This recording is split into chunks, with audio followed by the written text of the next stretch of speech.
దేవుని ఆత్మ మీ మీద నిలుచుచున్నాడు గనుక మీరు ధన్యులు. 1 పేతురు 4:14. సృష్టి ఆరంభంలోనే దేవుని ఆత్మ జలములపైన అల్లాడుచుండెను. అనగా దేవుడు అందరికి పైనున్నవాడు, అంతటా ఉన్నవాడు. ఆది అందు వాక్యమై ఉన్న దేవుడు కన్యకకు పరిశుద్ధాత్మ శక్తి ద్వారా జన్మించి కృపాసత్య సంపూర్ణుడుగా శరీరధారిగా ఈ భూమికి అరుదించెను. ప్రభువైన యేసుక్రీస్తు మనుషులందరి రక్షణార్థమై శిలువలో చనిపోయి తిరిగి లేచి ఆరోహణమై వెళ్ళిపోయేటప్పుడు, నేను వేరొక ఆదరణకర్తను మీ మధ్యకు పంపుచున్నానని సెలవిచ్చాడు. ఆది అందు వాక్యమై ఉన్న దేవుడు శరీరధారిగా వచ్చి మరల ఆయన ఆత్మరూపిగా ఆదరణకర్తగా మన మధ్య సంచరించుచున్నాడు. మనము ధన్యులము.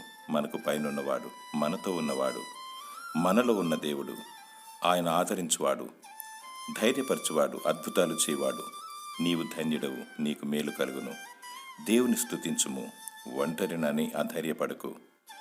దేవుని ఆత్మ నీకు తోడయుండునుగాక. ఆమేన్.